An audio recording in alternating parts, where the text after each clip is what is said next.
Hello parents, this is Dr. Golden again. This is part 2 of the videos.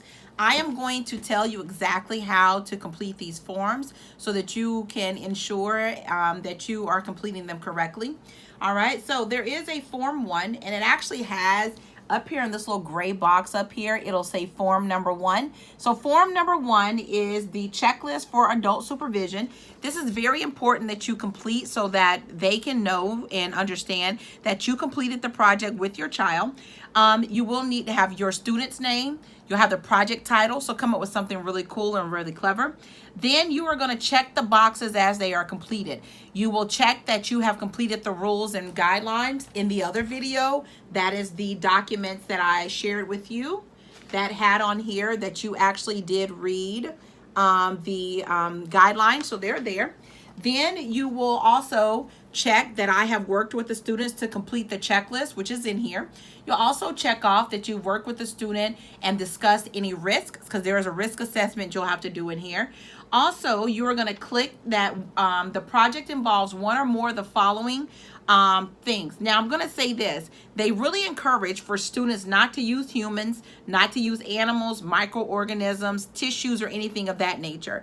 If for any reason that is something that they will do, it must get approved by me. And they need to send it to me and I have to get it approved through the district. So I'm going to suggest to try not to do. There are a lot of other experiments you can do where you don't need to do that. So just think about that. Okay. So then the next thing you need to do is check off down here, this little checkbox right here. You'll just check that you completed all these because we're about to go through all of these right now. Okay. And then at the very bottom, you need to sign your signature or place your signature here so that we can ensure that, the student, that they know that a parent helped the child. Okay, so once you have completed that page, form number 2, which is written right here in dark, it's really dark. Form number 2 is called checklist for students. So this is where the child can choose to have their student name. Now, here's something I've seen as well. If you have two children and they're both in 3rd through 5th grade and you want for them to do it together, you can have them as a team. And so just think about that, especially instead of just doing 2 experiments, you can actually have them work as a team and they can do it together. So you put your student name and your student team or your child or your team there.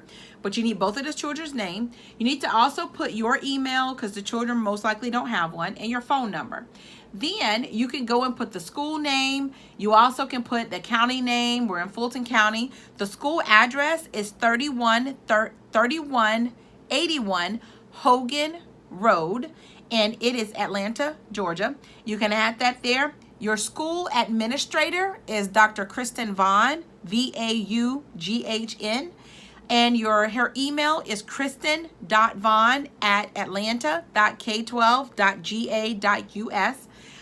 Your sponsor, you would be the sponsor for your child, and also your email. And then again, you'll take that same title that we talked about before. You'll add your title there, and then you'll click that you agree. You will check off that you agree to the guidelines.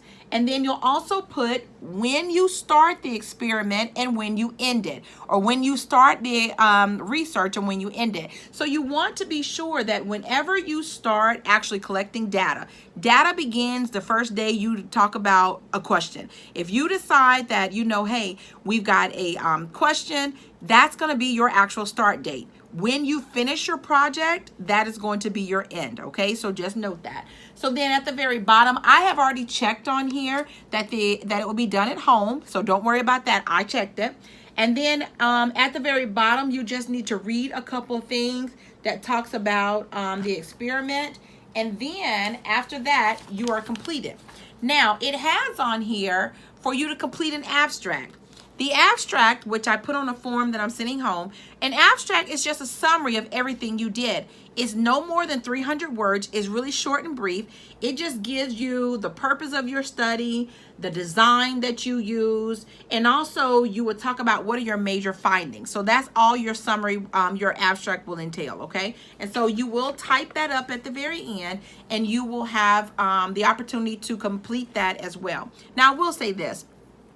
If for any reason that you have computer issues or do not have a computer at home, You can come to the school. We have computers here at school, as well as our parent liaison can help you with it as well. She already is aware that we're having a science fair. She already knows that parents may reach out to her as well. So please use the resources that are available to you. I am available. You have our parent liaison is available. We also have a school library that has computers. But if you need assistance where you want to, come up here after school with your child to type these things up, just let us know and we'll help, okay?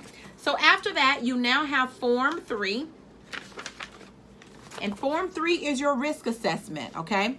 And your risk assessment is where you will put your student name, you'll put your title again, and then you have to list, were there any things that you did that you need to note on here? Did you use any hazardous chemicals or devices, which should be no. Identify and assess the risk involved in the project. So whatever risk it could have been. If you were doing, let's see, you were checking the dealing with something with temperature, and you were checking if the light bulb was hotter than the fluorescent light in your house, and you held your hand up there, you just have to put that there's a possibility that you could have gotten burned if you actually touched the light bulb. So just think about some risks that could be involved. Identify what precautions you put in place. Because you may have known that you could have gotten burned, then you knew that you were going to hold your hand like 5 centimeters away from the light bulb, but just put what precautions in there. That's number 3. Number 4, you're going to discuss how you disposed of anything. So if for any reason you had a project where you used some type of materials, then how did you dispose of those? And then list the sources of safety information. So if there's any additional sources, then you can add that there. Then at the very bottom, you are going to sign your name. Okay, you are the adult supervisor, so you will sign it. That is paper 4. And then the very last form, well, almost the last, is Form 3. And this one is called Approval Form for Students, okay? You are only going to complete the top. That is it. Unless I have to approve your topic, I will do this part, but you will only do the top. You are going to sign, have the student sign, and then you are going to sign. So this is just telling the student that, hey, I was the one that did the experiment. I did the work, but my mom or dad or grandma or aunt, someone helped me. So you will sign there. So again, student will sign, and you will sign, okay? Lastly, it just talks about the abstract. And we talked about this before. Again, the abstract is just a summary of everything you did. You're going to put your title on here. You're going to put your name, your grade. You're going to put your school. And then you're going to type your summary. And your summary needs to only be no more than 300 words. And you need to have it at a 10-point font, okay? So 10-point font is very small. It's not very small, but it's smaller than what you normally would type with. And you're going to place it here. At the very bottom, you don't have to worry about this. I will help you with doing this, okay? So do not check the category because I will help you with that. All right, so I will tell you the category. And that is all. At the behind that, there are some questions you have to answer, and it's pretty self-explanatory. It asks you, as part of my research, the student handled, manipulated, and interacted with humans, animals, microorganisms, or tissues. And again, we talked about there's a possibility we may not use those, so you won't check those boxes. I have worked or used equipment in a research institution or setting. You probably won't have those either. The project is a continuation of previous research. If your child did the research last year, then they have the opportunity to do it again this year. They can continue whatever research they may have done. If they saw some areas they needed to improve, they may say, you know what, I'm going to do this experiment again, but here's what I'm going to do to improve it. Your display board includes non-published photographs. So any pictures that you may take need to have a disclaimer on there saying that this picture, it was taken by Dr. Golden, if I was the one to take it. So you just got to have something on there. But I can help with that. If your child qualifies, I'll make sure that portion is done as well. But you can add graphics on there, which is really good to be able to add those on there, okay? And then lastly, the abstract describes the procedures, and I certify that the abstract and the responses are correct and reflect your work. Okay, so you will check yes or no on that. That is it. Do not do anything down here. That is something they will do. Okay, again, y'all, if you have any questions or if you have anything, just don't hesitate to contact me. Email me is faster. Sometimes I'm not in my office. If that doesn't work, leave a message with the front office. They'll tell me and I'll call you. Okay, I'm really excited. This is Science Fair. We always have over 100 projects. I'm looking for it to be even bigger than before. So please just let me know if you need any help. Thank you so much. Have a great evening.